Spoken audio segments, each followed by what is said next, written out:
So memory mastery to super charge your brain அப்படின்ற சீரீஸில் எப்படி நம்ம படித்தா நம்மளோட மெமரி பவரை இன்க்ரீஸ் பண்ண முடியும், எக்ஸாம்ஸில் சூப்பராக மார்க் வாங்க முடியும் அப்படின்ற மாதிரி ஒரு டெக்னிக்ஸை பார்த்துட்ருக்கோம். ஸோ லாஸ்ட் கிளாஸில் ரிஃப்ளெக்டிவ் லேர்னிங் அப்படின்ற மெத்தடாலஜி படித்தோம். அந்த ரிஃப்ளெக்டிவ் லேர்னிங் மூலமாக கற்றலில் திருப்பியும் கரெக்டாக கற்றுக்கிட்டோமா தப்பாக கற்றுக்கிட்டோமான்னு ரிஃப்ளெக்ட் பண்ணி பார்க்கும்போது நம்மளோட மெமரி பவரில் ஸ்ட்ராங்கராக பதியும் அப்படின்ற ஒரு விஷயத்த நம்ம லேர்ன் பண்ணிட்டோம். இன்னையோட topic creating a memory Journal. So நம்ம என்ன படிச்சிருக்கோம் அப்படின்ற ஒரு விஷயத்த மெமரி ஜேர்னல் பண்ணி பார்க்குறது தான் நம்மளோட மெமரி பவரை இன்க்ரீஸ் பண்ணுறதுக்கான இன்னையோட கிளாஸ் அப்படின்ற விஷயத்த நான் ஷேர் பண்ணுறேன். ஸோ நம்ம படிச்சிட்டோம், எல்லாமே என்னோட மெமரி பவரில் இருக்குது, நான் ஈஸியாக போய் எக்ஸாமில் எழுதிடுவேன் அப்படின்ற ஒரு மைண்ட் செட்டில் இருக்கக்கூடிய ஆஸ்பிரண்ட்டாக இருந்தாலும் சரி, ஸ்டூடெண்ட்டாக இருந்தாலும் சரி, நீட் பீப்புளாக இருந்தாலும் சரி, யாராக இருந்தாலும் சரி, நீங்கள் இந்த விஷயத்தை மட்டும் நான் படித்த விஷயத்தை அப்படியே போய் எக்ஸாம் பேப்பரில் எழுதுவேன்னு நினச்சிங்கன்னா கண்டிப்பாக முடியவே முடியாது. ஏன்னா முடியாதுன்ற விஷயத்த நான் ஏன் இவ்வளோ ஸ்ட்ராங்காக சொல்கிறேன்னா, பிரெயின் அது பேட்டர்னான விஷயம் இந்த மாதிரி தான் பேட்டர்னாக இருக்குது. லேர்ன் பண்ண விஷயத்த சர்ஃபேஸ் லேர்னிங்கில் இருக்கக்கூடிய விஷயங்களை எழுதி பார்க்கும்போது தான், ஜேர்னல் பண்ணும்போது தான் அது மெமரி பவரில் ஸ்ட்ராங்காக ஸ்டோர் ஆகும். ஸோ ரைட் யுவர் லேர்னிங், நீங்கள் கற்ற விஷயங்களை எழுதி பார்க்கும்போது தான் உங்களோட மூளையில் ஆழமாக பதியும். அது மட்டும் இல்லாமல் நீங்கள் ரொம்ப வருஷங்களுக்கு நீங்கள் படித்த விஷயங்களை உங்களோட மெமரி பவரில் ஞாபகம் வச்சுக்கணும் அப்படின்னு நினச்சிங்கன்னா கண்டிப்பாக எழுதி பாருங்கள். அதனால தான் அந்த காலங்கள்லாம் ஒவ்வொரு விஷயங்களும் நிறைய கவிஞர்கள், நிறைய எழுத்து தமிழ்மொழி வளர்ந்து வந்த விஷயமே காப்பியங்கள், இதிகாசங்கள், இந்த மாதிரி விஷயங்களை நூட்கள் மூலமாக எழுதி வச்சுருந்தாங்க. எழுதி வச்சதுனால தான் இன்னமும் நம்மளுடைய தமிழ்மொழி மரபு மாறாமல் இருக்குது. ஸோ நம்ம ஜேர்னல் பண்ணும், எழுதி பார்த்தா மட்டும்தான் நம்மளோட மூளையில் ஆழமாக பதியும். ரொம்ப வருஷங்களுக்கு, ரொம்ப நாட்களுக்கு அது நீண்ட காலம் நம்மளுடைய மூளையில் பதிஞ்சிருக்கும். ஸோ மெமரி இன்க்ரீஸ் பண்ணும். சரி, காமனான ஒரு ஸ்டூடெண்ட் பொதுவான ஒரு மாணவரோட பழக்கம் என்னென்னா, நான் படிச்சுட்டேன், படித்த விஷயங்களுக்கு மூடி வச்சுட்டேன், நான் படித்து முடிச்சுட்டேன், மூடி வச்சுட்டு போயிடுறாங்க. So studying and closing the book. So புத்தகத்தை படித்துட்டு மூடி வச்சுட்டு போயிடுறாங்க. நாட் ரைட்டிங் த தாட்ஸ், என்ன படிச்சிருக்கோம் அப்படின்றத எழுதி பார்க்கறது கிடையாது. அது மட்டும் இல்லாமல் அவங்க அதனால என்ன ஆகுதுன்னா, கொஞ்ச நாள் ஆனதுக்கப்புறமே அவங்க படித்த விஷயங்கள் எல்லாத்தையுமே அவங்க மறந்துடுறாங்க. ஸோ படித்ததை படித்து முடிச்சோடனே புத்தகம் மூடி வைக்கிறது மட்டும் இல்லாமல் எண்ணங்களை எழுதி பார்க்காததுனால சில நாட்கள்லேயே அவங்க படித்த விஷயங்கள் அவங்க மூளையிலேருந்து மறந்து போயிடுது. இது அவங்களோட மறதி கிடையாது, மூளையில் நிறைய எண்ணங்களை சிந்திச்சுக்கிட்டே இருக்கிறதுனால, நிறைய விஷயங்களை மூளை பழக்கப்படுத்திட்டு இருக்கிறதுனால, அடுத்தடுத்த விஷயங்கள் செஞ்சுட்டு இருக்கிறதுனால கற்றல் மறந்துடுது. அதுக்காக என்ன பண்ணணும்னா, கண்டிப்பாக இந்த பொதுவான காமன் மிஸ்டேக்ஸ் அவங்க அவாய்ட் பண்ணணும்னா எழுதி பார்க்கணும். சரி, இது ஏன் நடக்குது அப்படின்னா, brain gets information only once. ஒரு தடவை தான் புக்கை எடுத்து அவங்க படிக்கிறாங்க. படித்து முடித்த உடனே ஓகே, நான் இந்த விஷயத்த நான் படிச்சுட்டேன் அப்படின்னு அவங்களோட மெமரி பவரில் ஞாபகம் வச்சுக்கிறாங்க. வச்சதுக்கப்புறம் அதை எழுதி பார்த்தா தான் நான் என்ன படித்தேன்றதை என் மூளை ஃபோக்கஸ் பண்ணி அட்டென்ஷனோட அந்த நேரத்தில் எழுதி பார்த்தா தான் அது ரெக்கார்ட் ஆகும். நான் அப்படி எழுதி பார்க்காததுனால அங்கே ஒரு ரெக்கார்டுமே இல்லை, என்ன படிச்சிருக்கோம் அப்படின்றது கற்றதற்கான எந்த பதிவுமே இல்லை. படித்தேன், புக்கை மூடி வச்சுட்டேன், அதனால் எந்த பதிவுமே இல்லாததுனால மூளையிலோட மெமரி பவரில் அது ஸ்டோர் ஆகவே இருக்க மாட்டேங்குது. அது மட்டும் இல்லாமல் சீக்கிரமாக அவங்க படித்த விஷயங்கள் எல்லாம் மறந்து போயிடுது. ஸோ ஃபஸ்ட்டு தவறு என்ன பண்ணுறாங்கன்னா, பிரெயின் முதல் ஒரே ஒரு முறை தான் அவங்க கற்றலுக்குண்டான இன்ஃபர்மேஷன் அவங்களோட பிரெயினில் பதியுது. ரெண்டாவது டைம் என்னென்னா, அவங்க படித்ததை எழுதி பார்க்கறதுனால மூளையில் அவங்க என்ன படித்தாங்க அப்படின்ற ஒரு ரெக்கார்டே இல்லை. மூணாவது விஷயம் என்னென்னா, மெமரி ஈஸியாக அவங்களுக்கு மறந்துடுது. So memory fade slowly. So இந்த மாதிரி பிரச்சனைகள் நடந்துட்டு இருக்கிறதுனால அவங்க என்ன பண்ணணும் அப்படின்னா, நினைவு பதிவேட்டு அப்படின்ற ஒரு விஷயத்தை எழுதணும். What is memory journal? Memory ஜேர்னல்னால் என்ன? ஸோ ஒரு நோட் புக் எடுத்து ஃபார் லேர்னிங் மெமரி. ஸோ நான் ஒரு கான்செப்டை படிச்சுட்டேன், ஒரு கற்றல் ஒரு டாப்பிக்கை படிச்சிருக்கேன், இப்போ வாட்டர் அப்படின்றத படிச்சிருக்கேன். படித்த விஷயங்களை எனக்கு என்ன தெரியும் அப்படின்றத அந்த நோட் எடுத்து நான் எழுதி பார்க்கும்போது, notebook for learning memories எல்லாத்தையும் எழுதி பார்க்கும்போது என்னோட மூளையில் நான் என்ன படித்தேன்றதுக்கும் நான் என்ன அதை எழுதி பார்த்தேன்னும் போது அங்கே என்ன ரெக்கார்டு இருக்குன்றதையுமே நம்மளோட பிரெயினில் ஆழமாக பதிஞ்சதுனால கண்டிப்பாக இந்த மெமரி ஜேர்னல் மூலமாக நமக்கு நம்ம படித்த விஷயங்கள் மறக்கவும் மறக்காது. ரொம்ப வருஷங்களுக்கு எப்போ நமக்கு அந்த கொஸ்டின் கேட்டாலுமே நம்மளால் ஆன்சர் பண்ண முடியும். So writing what you learned, நம்ம கற்ற விஷயங்களை எழுதி பார்க்கும்போது நம்மளோட மெமரி பவரில் ஸ்ட்ராங்கராக பதியும். அது மட்டும் இல்லாமல் எழுதி பார்க்குற விஷயங்கள், ஃபார் எக்ஸாம்பிள் புக்கில் வந்து சில பேட்டர்ன்ஸ் வந்து சில மெத்தடாலஜி மூலமாக சில பேட்டர்ன்ஸ் இருக்கும். ஆனால் அந்த டெக்னிக்ஸை அந்தோடைய பாயிண்ட்ஸை எடுத்துக்கிட்டு நம்மளோட ஓன் வேர்ட்ஸில், for example water is a liquid in nature. Water is, the molecular formula is of water is H2O. So water is blue in color due to the reflection of light from the sky. In the sea is like the water in the sea is blue in color. So இந்த மாதிரி, so normally water will take the color of the object where it is traveling. So அந்த மாதிரி வாட்டரை பற்றி எனக்கு தெரிஞ்ச வார்த்தைகளில் நான் ஒரு ஜேர்னல் பண்ணி பார்க்கும்போது, என்னோட சொந்த வார்த்தைகளை எழுதும்போது என்னோட பிரெயினில் எனக்கு ஒரு கோஆர்டினேஷன் கிடைக்கும். என்னோட நியூரல் கனெக்ஷன்ஸில் கோஆர்டினேஷன் கிடைக்கும். என் பிரெயின் நம்பும், ஓகே நான் படிச்சுட்டேன், நான் படித்த விஷயத்துங்களுக்கு என்னோட ஓன் வார்த்தைகளை நான் வந்து எழுதி பார்த்துருக்கேன் அப்படின்னு நினைக்கும் போது கண்டிப்பாக இந்த ரெக்கார்ட் பிரெயினில் இருக்கும். கண்டிப்பாக அந்த கான்செப்ட் என்றைக்கும் மறக்கவும் மறக்காது. எப்படிப்பட்ட கொஷின்ஸ் உங்களோட கொஷின் பேப்பரில் இருந்தாலும் சரி, நீங்கள் ஆஸ்பிரன்ஸாக இருந்தாலும் சரி, இல்லை நீங்கள் வந்து எனக்கு ஒரு பப்ளிக் எக்ஸாம் எழுதி போகிற ஸ்டூடெண்ட்ஸாக இருந்தாலும் சரி, யாராக இருந்தாலும் சரி, உங்களோட வேர்ட்ஸில் நீங்கள் உங்களோட மெமரி ஜேர்னல் எழுதி வச்சுருந்தீங்கன்னா, நினைவு பதிவேடு எழுதி வச்சுருந்தீங்கன்னா கண்டிப்பாக உங்களுக்கு அந்த கான்செப்ட் மறக்கவும் மறக்காது. சூப்பராக நீங்கள் மார்க்ஸும் வாங்கலாம். சரி, what can you right in a memory Journal? So நினைவு குறிப்பேட்டில் வந்து நீங்கள் என்ன எழுதலாம் அப்படின்னு சொல்லி பார்க்குறீங்க அப்படின்னா, இன்னைக்கு நான் ஒரு டாபிக் படிச்சிருக்கேன். ஃபார் எக்ஸாம்பிள் தண்ணி பற்றி படிச்சிருக்கேன், வாட்டர் பற்றி படிச்சிருக்கேன். So what I learned today, so இன்று நான் என்ன கற்றுக்கிட்டேன் அப்படின்ற ஒரு அந்த டாப்பிக்கை இன்றைக்கி என்ன படிச்சிருக்கேன்றதை எழுத ஆரம்பிக்கலாம். அது மட்டும் இல்லாமல் எல்லாத்தையும் எழுத வேணாம், அதில் இருக்கக்கூடிய இம்பார்ட்டண்ட் பாயிண்ட்ஸை மட்டும் எழுதிட்டு இம்பார்ட்டண்ட் பாயிண்ட்ஸோட உங்களோட ஓன் வேர்ட்ஸை சேர்த்து போட்டு ஒரு சென்டென்சஸாக ஃப்ரேம் பண்ணி அதில் நியூ ஐடியாஸ் இல்லை நியூ வேர்ட்ஸை போட்டு நியூ தாட் ப்ராசஸை நீங்கள் க்ரியேட் பண்ணும்போது, ஓகே தண்ணி பற்றி எனக்கு தெரியும், வாட்டர் பற்றி எனக்கு தெரியும், மாலிகுலர் ஃபார்முலா தெரியும், அதோட இது கலர் எனக்கு வந்து தெரியும், சீல இப்படி கலர் இருக்குது, வாட்டர் வச்சு எங்கெங்கெல்லாம் வாட்டர் வந்து இது ஒரு யூனிவர்சல் சால்வெண்ட்டு, வாட்டர் வந்து கெமிக்கலையே சொல்லணும்னா அது ஒரு யூனிவர்சல் சால்வெண்ட், வாட்டர் வந்து எல்லா இடத்துலையுமே வாட்டர் வந்து நியூட்ரலாக இருக்கும். அசிடிக்காக வாட்டர் மாறுச்சுன்னா அங்கே ஏதாவது கெமிக்கல்ஸ் இருக்குதுன்னு அர்த்தம். பேசிக்காக மாறுச்சுன்னா அதோட வாட்டரோட தன்மை பேசிக்காக மாறும்போது இதோட கெமிக்கல்ஸ் வேறு கெமிக்கல்ஸ், ஆல்கலைன் கெமிக்கல்ஸ் இருக்குன்ற மாதிரி. ஸோ ஒரு வாட்டர்ன்ற ஒரே ஒரு கான்செப்ட் நியூ ஐடியாஸில் ஆட் பண்ணி ஸோ நம்ம வந்து க்ரியேட்டிவாக பண்ணும்போது நம்மளோட மெமரி ஜேர்னலோட நம்மளோட மெமரி பவரும் ஸ்ட்ராங்காக இன்க்ரீஸ் ஆகும். ஸோ இன்று நான் என்ன கற்றுக்கொண்டேன் அப்படின்ற விஷயங்களை யோசிக்கும் போதும் சரி, முக்கியமான புள்ளிகளை யோசித்து பார்க்கும்போதும் சரி, புதிய சொற்களை சொல்லும்போது பிரெயின் வந்து அந்த இடத்துல ஒரு ஆழமான புரிதலோட அந்த படிப்பை கற்றுக்கும் போது கண்டிப்பாக உங்களோட மெமரி பவர் இன்க்ரீஸ் ஆகும். அவங்களோட மெமரி பவர் இன்க்ரீஸ் ஆனதுனால கண்டிப்பாக அவங்களால நல்ல மார்க் வாங்க முடியும். So why writing improves memory, எழுதி பார்க்கறதுனால எப்படி மெமரி பவரை இன்க்ரீஸ் பண்ணுது, எழுதுவது நினைவாற்றலை ஏன் மேம்படுத்துகிறது அப்படின்னு பார்த்தீங்கன்னா, பிரெயின் வந்து ப்ராசஸஸ் இன்ஃபர்மேஷன் அகெயின். ஸோ ஒரு இன்ஃபர்மேஷனை மூளைக்கு கொடுக்குறோம் அப்படின்னா, ஒரு இடத்துக்கு போகிறோம், ஒரு புதுமையான இடத்துக்கு போகிறோம், ஒரு இன்ஃபர்மேஷனை பிரெயின் கொடுத்ததுக்கப்புறம் அந்த பிரெயின் அந்த தகவலை வந்து மீண்டும் செயல்படுத்துகிறது. ஸோ அடுத்த டைமில் மீண்டும் அதை செயல்படுத்த ட்ரை பண்ணும்போது நம்மளோட ப்ராசஸ் பண்ணும்போது அது இப்போ தான் அதோட மெமரியில் பதிய ஆரம்பிக்கணும். ரைட்டிங் வந்து ஸ்லோஸ் திங்கிங். ஸோ படிச்சுட்டோம், யோசிச்சு பார்க்குறோம், ரிஃப்ளெக்டிங் லேர்னிங் மூலமாக அதை எழுதும்போது தாட் ப்ராசஸஸ் கட் ஆகும், மற்ற தாட் ப்ராசஸ் கட் ஆகும், வேறு என்னென்ன யோசிச்சுட்டு இருக்கீங்களோ அதெல்லாம் கட் ஆகும். நீங்கள் என்ன படிக்கிறீங்க அப்படின்ற ஒரு விஷயம் மட்டும்தான் உங்களோட மூளையில் அதிகமாக இருக்கும். ஸோ அதனால தான் சரி, நீங்கள் லைஃப்பில் ஒரு பெரிய விஷயம் அச்சீவ் பண்ணணுன்னு சொன்னாலும் எல்லாருமே வந்து சொல்கிற விஷயங்கள் என்ன, ஜேர்னல் பண்ணுங்கள். எழுதும்போது எதை யோசிக்கிறீங்களோ அது மட்டும்தான் உங்களை நினைவில் இருக்கும். ஸோ அதனால தான் படித்த விஷயங்களை எழுதி பாருங்க. அதே மாதிரி கிளாஸில் வந்து டீச்சர்ஸ் வந்து கிளாஸ் எடுக்கும்போது நோட்ஸ் எடுங்க. நாங்கள்லாம் நிறைய நோட்ஸ் எடுத்து படித்ததுனால தான் இன்றைக்கி இவ்வளோ பெரிய விஷயங்களை பண்ணிகிட்ருக்கோம். ஸோ அதே மாதிரியே நான் நோட்ஸ் எழுதினா போது தான் மூளை என்ன பண்ணுன்னா, எழுதி பார்க்கும்போது வேறு எந்த சிந்தனையுமே சிந்திக்காது.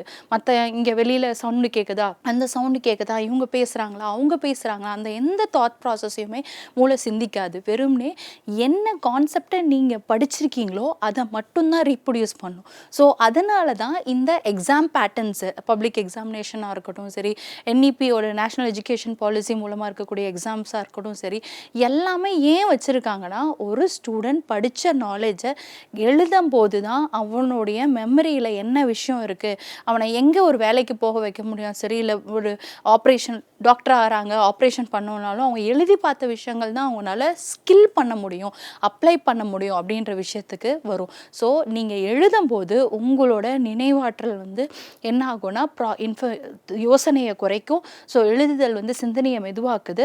அது மட்டும் இல்லாமல் மெமரி பிகம் ஸ்ட்ராங்கர். ஸோ எழுதும்போது உங்களோட ஆழமான மெமரி பவர் வந்து இன்க்ரீஸ் ஆகும், ஸ்ட்ராங்கரான மெமரி பவர் இன்க்ரீஸ் ஆகும். ஸோ அதனால தான் ஜேர்னல் பண்ணுங்கள், எழுதி பாருங்கன்னு சொல்கிறாங்க.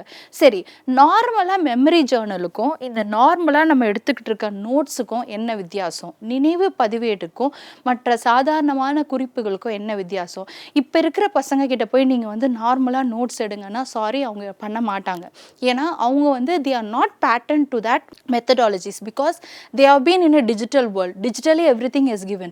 ஸோ இப்போ அவங்களுக்கு கிளாஸில் வந்து ஒரு மெமரி ஜேர்னல் அப்படின்ற ஒரு நோட்டை கொடுத்து எழுத சொன்னோம் அப்படின்னா, அவங்க அந்த நோட்ஸ் எழுதும்போது புக்கை பார்த்து என்னென்ன பாயிண்ட்ஸ் தேவையோ written they will write it from the book. So புக்கில் என்னென்ன இம்பார்ட்டன்ட் பாயிண்ட்ஸ் எழுதுவாங்க, ஜேர்னல் பண்ணும்போது அவங்களோட மைண்டில் என்ன இருக்கோ அப்படின்றத எழுதுவாங்க. ஸோ நோட்ஸ் எடுக்கிறது புக்கை பார்த்து எழுதுறது, ஜேர்னல் பண்ணுறது மைண்டில் இருக்கிறத எழுதுறது. ஸோ மைண்டில் இருக்கிறத எழுதும்போது தான் அவங்களுடைய மெமரி பவர் வந்து ரொம்ப டீப்பராக இன்க்ரீஸ் ஆகும். ஸோ நோட்ஸில் வெறும் பெனிஃபிட்ஸ் இருக்காது. புக்கை பார்த்து அப்படியே ஒரு காப்பி அடிக்கிறது வந்து ஜெராக்ஸ் காப்பி அடிக்கிறது மாதிரி தான். ஸோ அது வந்து பெரிய இம்பேக்ட் இல்லை. ஆனால் படித்த விஷயத்துங்களில் மூளையில் புரிஞ்சுக்கிட்டதை வச்சு அவங்க கண்ணை மூடிட்டு புக்கை மூடி வச்சுட்டு அவங்க என்ன படித்தாங்கன்றதை ஜேர்னல் பண்ணி பார்க்கும்போது, அவங்க மைண்ட்லேருந்து அவங்க எழுதி பார்க்கும்போது கண்டிப்பாக அவங்களோட மெமரி பவர் வந்து ரொம்ப ஆழமாக இன்க்ரீஸ் ஆகும், ரொம்ப மெமரி பவரில் ஸ்ட்ராங்கர் மெமரியாக மாறும். ஸோ இந்த மாதிரி விஷயங்கள ஒரு சின்ன சிம்பிள் மெமரி ஜேர்னல் எக்ஸாம்பிள் என்னன்னா, எளிய நினைவக நாட்குறிப்பு. ஒரு சின்ன எக்ஸாம்பிள், ஒரு நாள் டே போட்டுக்கோங்க. டே போட்டுட்டு இன்றைக்கி என்ன டாபிக் படிச்சிருக்கேன் அப்படின்றத கண்ணை மூடிட்டு புக்கை மூடி வச்சுட்டு 3 to 5 லைன்ஸ் வந்து ஒன் வேர்ட்ஸில் எழுதி பாருங்கள். ஸோ அந்த நோட்டை அந்த ஜேர்னலை நீங்கள் தனியாக வச்சுக்கணும். அது வந்து ஒரு ரெக்கார்ட் புக் மாதிரி. ரெக்கார்ட் புக்கில் வந்து நம்ம இம்பார்ட்டன்ட் பாயிண்ட்ஸ் மட்டும்தான் இருந்தோம். அதே மாதிரி இந்த மெமரி ஜேர்னலுமே என்ன பாயிண்ட்ஸ் இன்றைக்கி என்ன டாபிக் படித்தேன், என்ன டாப்பிக்கில் ஒரு 3 to 5 லைன்ஸை என்னோடய ஓன் வேர்ட்ஸை போட்டு நான் எழுதி பார்க்கும்போது இந்த சிம்பிள் மெமரி ஜேர்னல் எக்ஸாம்பிளை நீங்கள் பண்ணீங்க அப்படின்னா கண்டிப்பாக உங்களுக்கு எப்படி ஜேர்னல் பண்ணணும், உங்களோட மெமரி ஜேர்னல் உங்களுக்கு வந்து மெமரி பவரை இன்க்ரீஸ் பண்ணும், ரொம்ப ஸ்ட்ராங்கரான மெமரியாக மாறும். ஸோ எக்ஸாம்ஸில் மார்க் வாங்குறது ரொம்ப சிம்பிளாக மாறிடும். சரி, இதையே வந்து ஒரு கிளாஸ் ரூம் ஆக்டிவிட்டியாக எப்படி ஜேர்னல் பண்ணுறது, ஸ்டார்ட் அ ஜேர்னல் எப்படி பண்ணுறதுன்னு பார்த்தீங்கன்னா, ஃபஸ்ட்டு டீச்சர் வந்து இன்றைக்கி என்ன டாபிக் நடத்தியிருக்காங்க அப்படின்ற ஒரு விஷயத்த ஒரு டாபிக் அவங்ககிட்ட கொடுத்துட்டு, நேற்று நடத்தின டாப்பிக்காக இருக்கலாம், முந்தா நேற்று நடத்தின டாப்பிக்காக இருக்கலாம், எந்த டாப்பிக்காக வேணா இருக்கலாம், ஆனால் ஒரு டாப்பிக்கை ஸ்டூடெண்ட்ஸ் கிட்ட கொடுத்துட்டு டீச்சர்ஸ் அதை பற்றி ஒரு 3 லைன்ஸ் எழுது அப்படின்னு சொல்லும்போது ஸ்டூடெண்ட்ஸ் என்ன பண்ணுவாங்கன்னா எழுத ஆரம்பிப்பாங்க. ஆனால் சில பேர் எழுதுவாங்க, எழுதின விஷயத்தங்களை அவங்களால கம்ஃபர்டபுளாக ஷேர் பண்ண முடியாது. பட் நம்ம ஷேரும் பண்ணணும். ஸோ என்ன விஷயத்த என்ன டாப்பிக்கு அதில் ஒரு 3 லைன் மட்டும் போதும். அந்த 3 லைனை அவங்க எல்லாரும் முன்னாடியும் படித்து காட்டும்போது கரெக்டாக எழுதியிருக்காங்களா, தப்பாக எழுதியிருக்காங்களா, அவங்களோட மெமரி பவரில் ஸ்ட்ராங்காக ஸ்டோர் ஆகிருக்கா அப்படின்ற விஷயத்த அவங்களோட அந்த ஜேர்னலிங் மூலமாக அவங்களால மெமரி ஜேர்னல் மூலமாக ரீப்ரொடியூஸ் பண்ண முடியும். ஸோ அவங்களோட மெமரி பவர் ஸ்ட்ராங்காக மாறும். ஸோ இந்த கிளாஸ் ரூம் ஆக்டிவிட்டி மூலமாக ஒரு ஸ்டூடெண்ட் வந்து அவங்களோட மெமரி பவரை எழுதி பார்த்தா மட்டும்தான் இன்க்ரீஸ் பண்ண முடியும். சரி, எல்லாருக்குமே கேட்குற கொஷின் இதுதான், என்னால் படித்தா மட்டும் போதாதா, ஏன் நான் எழுதி பார்க்கணும் அப்படின்றது கேட்டால் திருப்பியும் நான் சொல்கிறேன், எழுதி பார்க்கும்போது தான் மூளை மற்ற எந்த விஷயத்தையும் யோசிக்காது. என்ன நீங்கள் படிச்சிங்க, என்ன கேள்வி கேட்டிருக்காங்க, அந்த தாட் மட்டும்தான் யோசிக்கும். ஸோ மற்ற எல்லாமே பிளாங்க் பண்ணிவிட்டு உங்களுக்கு தேவையானதை உங்களுடைய மெமரியில் கொண்டு வரணும் அப்படின்னா அது எழுத்துக்கள்னால் தான் முடியும். அதனால தான் நிறைய புலவர்கள், நிறைய பேர் கவிஞர்கள், நிறைய பேர் எழுதி எழுதி நிறைய விஷயங்களை கொண்டு வந்துட்டு இருந்தாங்க.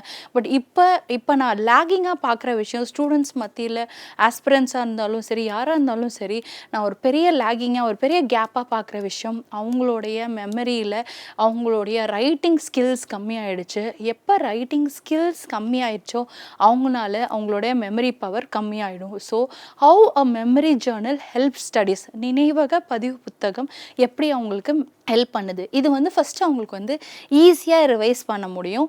ஈஸி ரிவிஷன் பண்ணுறதுனால எளிதான மறுபரிசீலனை செய்ய முடியும்.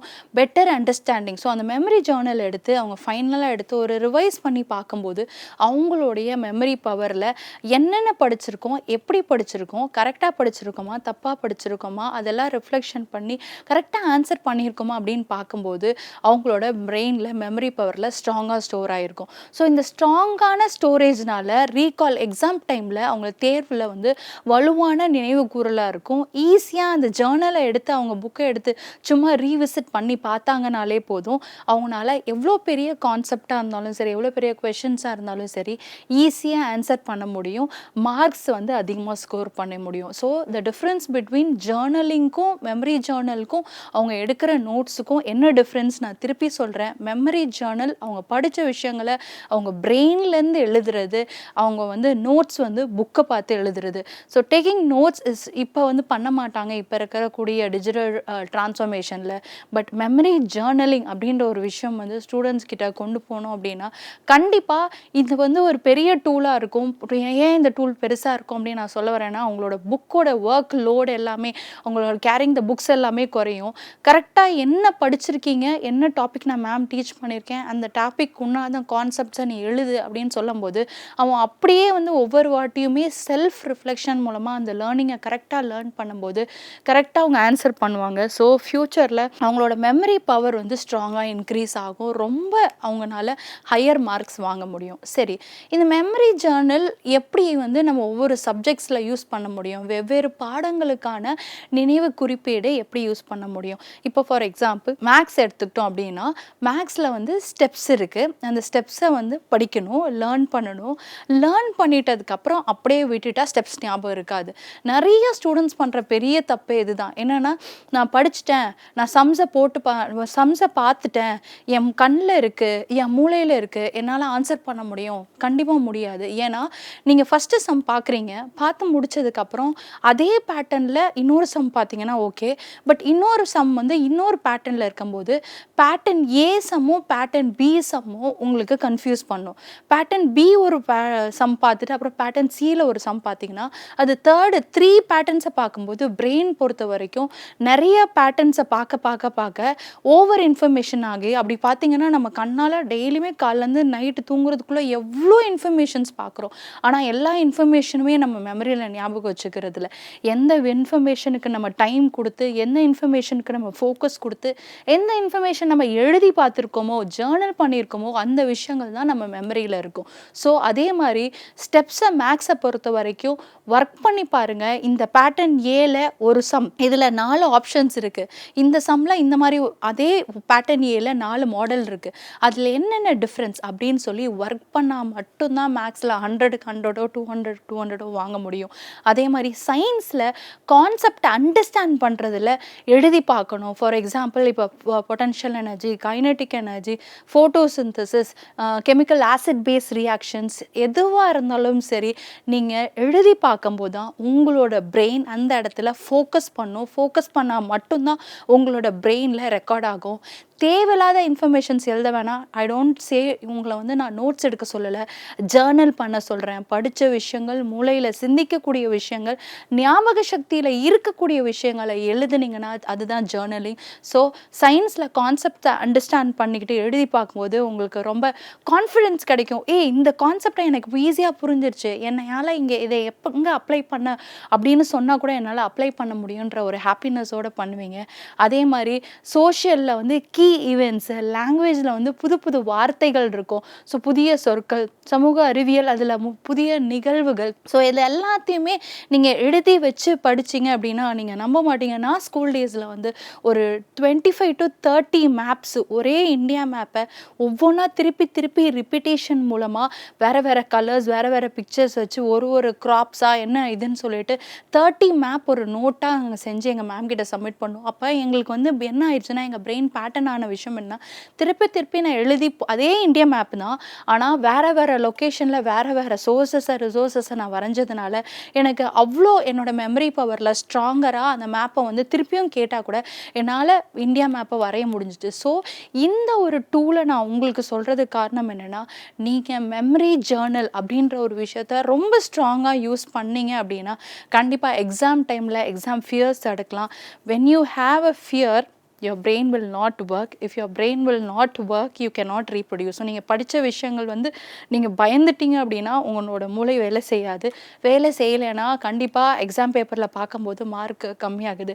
நிறைய பேரண்ட்ஸ் இந்த விஷயத்த என்கிட்ட சீரியஸாக அட்ரெஸ் பண்ணிகிட்டு இருக்காங்க. அவங்க சொல்கிறது எல்லாருமே, என் பொண்ணு ரொம்ப இன்டெலெக்ட், என் பையன் ரொம்ப இன்டெலெக்ட், ஆனால் என் பசங்கனால மார்க் ஸ்கோர் பண்ண முடியல அப்படின்னு சொல்கிறாங்க. அதுக்கு காரணம் என்னென்னா ரைட்டிங் ப்ராக்டிஸ் இல்லாததுனால தான். ஸோ ரைட்டிங் ப்ராக்டிஸில் நான் உங்களை வந்து எல்லாத்தையுமே நோட்ஸ் எடுக்க சொல்லலை, ஜேர்னல் பண்ண சொல்கிறேன். Create your own memory Journal.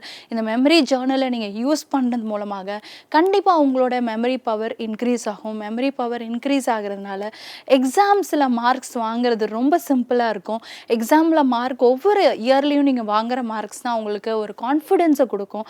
அடுத்த இயர் போகும்போது நீங்கள் கற்றுக்கிறது ரொம்ப சிம்பிளாக மாறும். 11th 12th முடிக்கும்போது நீங்கள் ஒரு காலேஜ் போகும்போது நீங்கள் ரொம்ப ஈஸியாக ஆன்சர் பண்ண முடியும். சரி, இதெல்லாம் பண்ணுறீங்க, ஆனால் நீங்கள் ஒரு ஜேர்னல் பண்ணக்கூடிய விஷயங்களில் என்ன ஒரு பயம் இருக்குது? I mean common fears about journaling. Diary எழுதுவது, ஐ மீன் எப்படி நம்ம பண்ணுறதுனால என்ன அச்சங்கள் இருக்குது அப்படின்னு பார்க்குறோம். So I don't know what to right. நான் என்ன எழுதணுன்னே எனக்கு தெரியல, அந்த ஒரு பயம் இருக்குது. என்ன எழுதுதுன்னு எனக்கு தெரியல. My writing is not good, என்னோட ஹேண்ட் ரைட்டிங் வந்து நல்லா இல்லை அப்படின்ற ஒரு பயம் இருக்குது. Journal is personal, not perfect. So ஜேர்னல்ன்றது பர்சனலாக இருக்கணும், பர்ஃபெக்டாக இருக்கணும்னு அவசியம் இல்லை.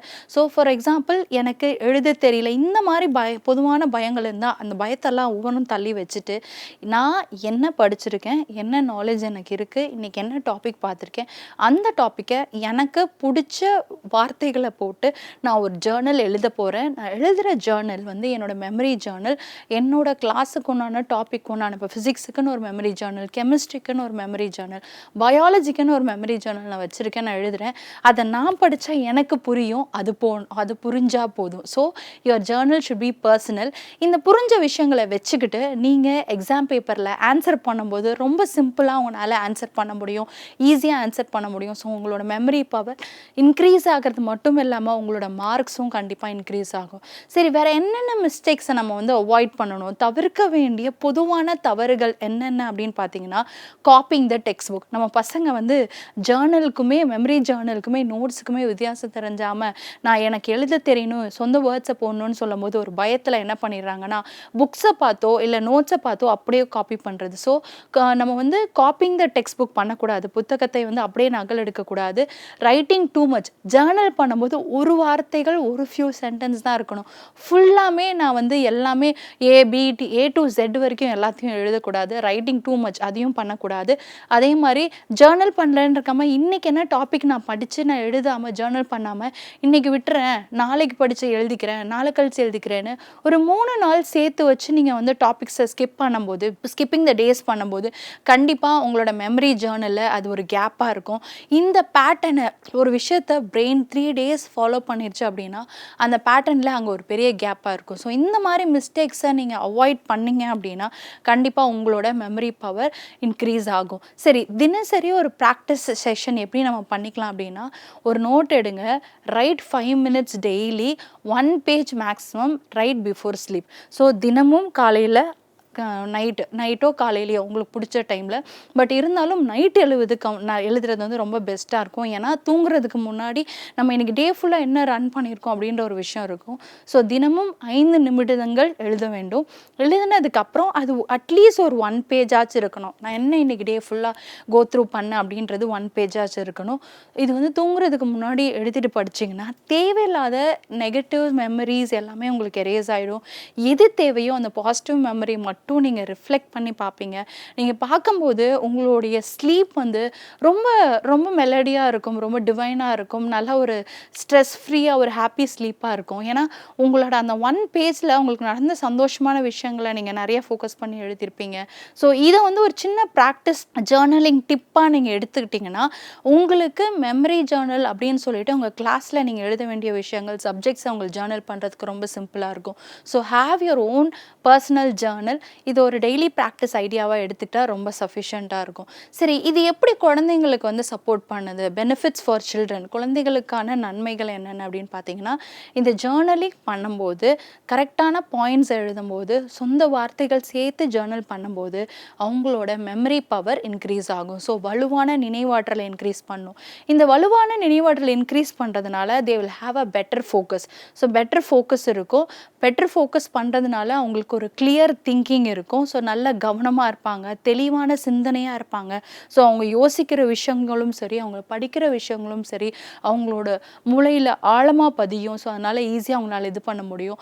அது மட்டும் இல்லாமல் அவங்களுக்கு ஒரு எமோஷ்னல் அவேர்னஸ் இருக்கும், உணர்ச்சி புரிதல் இருக்கும். ஸோ எந்த உணர்ச்சி தேவை, எந்த விஷயம், எந்த எமோஷன்ஸ் தேவை, எல்லா டைம்லையும் கோவப்பட்டு இருக்க மாட்டாங்க, எல்லா டைமுமே அழுதுட்டு இருக்க மாட்டாங்க. அவங்களுக்கு என்ன உணர்வுகள் தேவையோ அந்த தேவைக்கு அவங்களோட பிரெயின் ஃபோக்கஸ் பண்ண முடியும். இது பேர் சினாப்டிக் ப்ரூனிங்னு சொல்லுவாங்க.